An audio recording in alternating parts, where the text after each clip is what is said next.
Everyone, welcomes to my channel Be Creative. ನಾನು ಇವತ್ತು 7ನೇ ತರಗತಿಯ ಭಾಗ 2ನೇ ಕೊಳಲಜೋಗಿ ಎಂಬ ಗದ್ಯ ಪಾಠವನ್ನು ಮಾಡುತ್ತಿದ್ದೇನೆ. ಪಾಠ 9. ಈ ಗದ್ಯವನ್ನು ಬರೆದವರು ಪಂಜೆ ಮಂಗೇಶರಾಯ. ಪಾಠ ಪ್ರವೇಶಕ್ಕೆ ಹೋಗೋಣ. ಕಥೆಗಳೆಂದರೆ ಯಾರಿಗೆ ಇಷ್ಟ ಆಗುವುದಿಲ್ಲ? ಎಲ್ಲರಿಗೂ ಕಥೆಗಳಂದ್ರೆ ಇಷ್ಟ. ಎಷ್ಟು ಇಷ್ಟ ಅಂದರೆ ಆ ಕಥೆಗಳು ಕೇಳ್ತಿದ್ರೆ ನಾವು ಅದರಲ್ಲೇ ಹೋಗ್ಬಿಡ್ತೀವೇನೋ ಅಂತ ಅನಿಸುತ್ತೆ. ಆ ಥರ ನೀವು ಹಲವು ಕಥೆಗಳನ್ನು ಕೇಳಿರಬಹುದು. ಕೆಲವರು ಅದೇ ಕಥೆಗಳನ್ನು ಕಲಾತ್ಮಕ ರೂಪದಲ್ಲಿ ಹೊಸ ಮೆರುಗುಗಳನ್ನು ನೀಡಿ ಹೇಳುತ್ತಾರೆ. ಓಕೆ, ಅಂದರೆ ಕೆಲವೊಬ್ಬರು ಕಥೆ ಹೇಳ್ತಿದ್ರೆ ಅದು ಅದರಲ್ಲಿ ಇರೋದೂ ಇಲ್ಲದಿದ್ರೂ ಅದು ಅದರಲ್ಲೇ ಆ್ಯಡ್ ಮಾಡಿದರೆ ಚೆನ್ನಾಗಿರುತ್ತೇನೋ ಆ ಥರ ಅಂತ ಹೇಳ್ಕೊಡ್ತಾರೆ. ನಾವು ಅದೊಂದು ರೀತಿ ಸೃಜನಶೀಲೆ ಕಾರ್ಯವೋ ಹೌದು. ಅಂತಹ ಹಲವು ಕಥೆಗಳು ಕನ್ನಡದಲ್ಲಿ ಮರುಸೃತವಾಗಿವೆ. ನೀವು ಕಿಂದರ ಜೋಗಿ ಕಥೆಯನ್ನು ಕೇಳಿರಬಹುದು.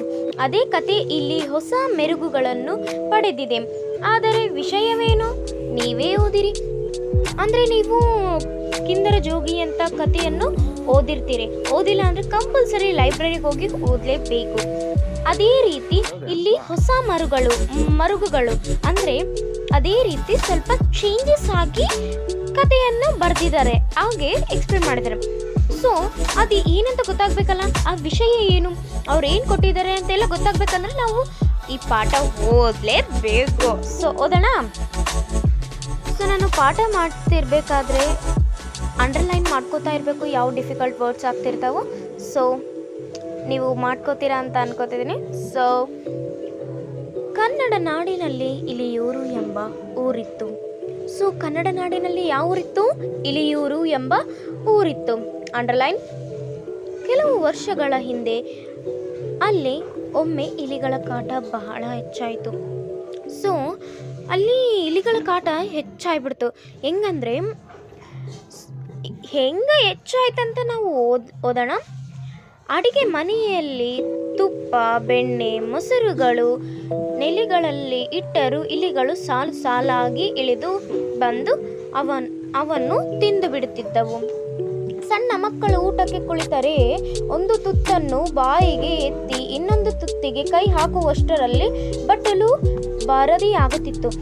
ಅಂದರೆ ಏನಂದರೆ ಇದು ಅಡಿಗೆ ಮನೆಯಲ್ಲಿ ತುಪ್ಪ, ಬೆಣ್ಣೆ, ಮೊಸರು ಅಂಥವೆಲ್ಲ ಇಡ್ತೀರಲ್ಲ, ಅವನ್ನ ಬಾಕ್ಸಲ್ಲಿ ಎಲ್ಲ ಇಟ್ಟಿರ್ತಾರೆ. ಅಲ್ಲಿಟ್ಟರೆ ಇಲಿಗಳು ಅದನ್ನು ಬಂದು ಬೆಣ್ಣೆ ಎಲ್ಲವೂ ಕೃಷ್ಣ ತಿಂದಂಗೆ ತಿಂದುಬಿಟ್ಟಿದ್ವಂತೆ. ನೆಕ್ಸ್ಟು ಸಣ್ಣ ಮಕ್ಕಳು ಊಟ ಕೂತಿರ್ತಾರೆ. ಆ ಊಟಕ್ಕೆ ಕೂತಿದ್ದವರು ತಿಂತಾ ಇರೋದನ್ನ ಒಂದು ತುತ್ತು ಬಾಯಿಗೆ ಇಟ್ಕೊಂಡು ಇನ್ನೊಂದು ತುತ್ತು ತಿನ್ನೋಣಪ್ಪ ಅಂತ ಕೈ ಹಾಕ್ತಾರಂತ, ಅಷ್ಟೊತ್ತಿಗೆ ಬಟ್ಲ ಖಾಲಿ. ಆ ಥರ ಮಾಡ್ತಾ ಇದ್ವು.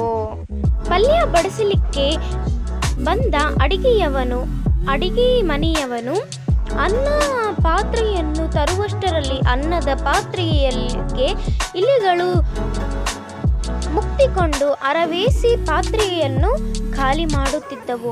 ಅಂದರೆ ಕುಕ್ಕಿರ್ತಾರಲ್ಲ, ಅವರು ಪಲ್ಯ ಬಡ್ಸಕ್ಕಂತ ಬರ್ತಾರೆ, ರಾಜರಿಗೆ ಅವ್ರಿಗೆಲ್ಲರಿಗೂ ಬರ್ತಿರ್ತಾರೆ. ಅವಾಗ ಅವೇನು ಮಾಡ್ತವೆ, ಮುಚ್ಚಳ ಇರುತ್ತಲ್ಲ, ಕ್ಯಾಪ್ ಇರುತ್ತಲ್ಲ, ಆ ಕ್ಯಾಪ್ ತೆಗಿಯೋಷ್ಟ್ರೊಳಗೆ ಇಲಿಗಳು ಅದರಲ್ಲಿ ಹೋಗಿ ಸಾಲಾಗಿ ಹೋಗಿ ಅವನ್ನೆಲ್ಲ ತಿಂದ್ಬಿಡ್ತಿದ್ವಂತ. ಅದು ಹೇಳ್ತಾ ಇದ್ದಾರೆ. ನೆಕ್ಸ್ಟ್, ಒಂದು ಮನೆಯಲ್ಲಿ ಆಳು ಹಾಸಿಗೆಯನ್ನು ಹಾಸಿ ಮಲಗುವ ಕೋಣೆಯ ಬಾಗಿಲಲ್ಲಿ ಹಾಕಿದ್ದನು.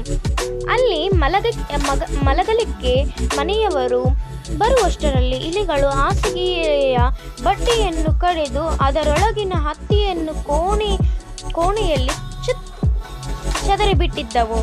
ಅಂದರೆ ಒಂದು ಮನೆಯಲ್ಲಿ ಆಳು ಹಾಸಿಗೆ ಹಾಸಕ್ಕೆ ಬರ್ತಿದ್ದಾರೆ. ಆವಾಗ ಎಲ್ಲರೂ ಕೆಲಸ ಮಾಡೋರೆಲ್ಲ ಹಾಸಿಗೆ ಹಾಸಿ ರೆಡಿ ಇರ್ತಿದ್ರು. ರಾಜರು ಬಂದು ಮಲ್ಕೋತಿದ್ರಂತ. ಮನೆಯವ್ರು ಬಂದು ಮಲ್ಗಕ್ಕಂತ ಬಾಗಿಲು ತೆಗ್ದ್ರಂತ. ಅವಾಗ ಏನಾಯ್ತಂದ್ರೆ, ಇಲಿಗಳಿರ್ತಾವಲ್ಲ, ಇಲಿಗಳು ಹತ್ತಿ ಇರುತ್ತಲ್ಲ, ಒಂದು ಹಾಸಿಗೆ ಕೌದಿ ಅಂತಾರೆ, ಆ ಕೌದಿಯನ್ನು ಕಿತ್ತಿ ಅದರೊಳಗಿನ ಹತ್ತಿಯನ್ನು ಕಿತ್ತಿ ಚದರಿ ಬಿಟ್ಟಿದ್ದವಂತ. ಇನ್ನೊಂದು ಮನೆಯವರು ದೇವಸ್ಥಾನದ ಉತ್ಸವಕ್ಕೆ ನೋಡಲಿಕ್ಕೆ ನಿಶ್ಚಯಿಸಿದ್ದರು. ಪೆಟ್ಟಿಗೆಯೊಳಗಿನ ಬಟ್ಟೆಗಳನ್ನು ತೆಗೆದಿಟ್ಟು ಒಂದೊಂದನ್ನೇ ಧರಿಸಿಕೊಳ್ಳತೊಡಗಿದರು.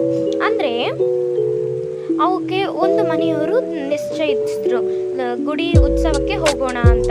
ಸೊ ಅವರು ಪೆಟ್ಟಿಗೆಯಲ್ಲಿ ಬಟ್ಟೆಗಳಂದರೆ ಅವು ರೇಷ್ಮೆ ಥರ ಒಂದು ಬಟ್ಟೆ ಇರುತ್ತೆ. ಸೊ ಅವನ್ನೆಲ್ಲ ಪೆಟ್ಟಿಗೆಯೊಳಗಿನ ಒಳಲ್ಲಿ ಇಟ್ಟಿರ್ತಾರೆ. ಸೊ ಅವು ಎಲ್ಲ ಪೆಟ್ಟಿಗೆ ಎಲ್ಲ ರೆಡಿ ಮಾಡಿಕೊಂಡು ಬೆಳಿಗ್ಗೆ ಎದ್ದು ಗುಡಿಗೆ ಹೋಗ್ಬೇಕು ಅವರು. ಸೊ ಹಂಗೆಲ್ಲ ರೆಡಿ ಇಟ್ಕೊಂಡಿದ್ರು. ಬೆಳಿಗ್ಗೆ ಎದ್ದು ಓಪನ್ ಮಾಡೋಷ್ಟ್ರೊಳಗಡೆ ಏನಾಯಿತು ಅಂತಂದರೆ ಆ ಪೆಟ್ಟಿಗೆ ಒಳಗಡೆನೂ ಇಲಿಗಳು ತೂರಿ ಬಟ್ಟೆಗಳೆಲ್ಲ ಹಾಳು ಮಾಡಿದವಂತ. ಅಷ್ಟರಲ್ಲಿ ಇಲಿಗಳು ಉಳಿದ ಬಟ್ಟೆಗಳನ್ನು ಕತ್ತರಿಸಿ ಚೂರು ಮಾಡಿದವ. ಹೇಳಿದ್ನಲ್ಲ, ಎಲ್ಲ ಚೂರು ಕತ್ತರಿಸ್ಬೇಕಂತ. ಸೊ ರಾತ್ರಿಯಲ್ಲಿ ಮಲಗಿದವರ ಕೈ ಕಾಲುಗಳ ಚರ್ಮವನ್ನು ಕೂಡ ಇಲಿಗಳು ಹರಿತವಾದ ಹಲ್ಲುಗಳಿಂದ ಕತ್ತರಿಸಿದವು. ಇಲಿಗಳು ಮಾಡಿದ ಗಲಗಗಳು ಕತ್ತರಿಸಿದ್ದರಿಂದ ಮಾಡುಗಳ ಈಗಲೇ ತಲೆಯ ಮೇಲೆ ಕಳಚಿ ಬಿಡುತ್ತಿದ್ದವು ಎಂಬಂತೆ ಜೋಳುತ್ತಿದ್ದವು. ಕಿಟಕಿ ಬಾಗಿಲುಗಳ ಕದಗಳನ್ನು ಕಡಿದು ಬಿಟ್ಟುತ್ತಿದ್ದವು. ಹಲಗೆಗಳನ್ನು ಬಲೆಗಳಿಂದ ಕಾಣುತ್ತಿದ್ದವು. ಅಂದರೆ ಇಲ್ಲಿ ಬಾಗಿಲುಗಳನ್ನ ಹಲಗೆಗಳನ್ನೆಲ್ಲ ಅಲ್ಲಿಂದ ಕತ್ತರಿಸ್ಬಿಟ್ಟಿದ್ವು. ಇಲ್ಲಿ ಗೊತ್ತಾಗುತ್ತಲ್ಲ ಎಷ್ಟು ಚೂಪ್ ಇರ್ತವೆ ಅವು ಹಲ್ಲುಗಳಂತ, ಎಷ್ಟು ಹಿಂಸೆ ಕೊಡ್ತಿದ್ವು ಊರ ಜನರಿಗೆಲ್ಲ.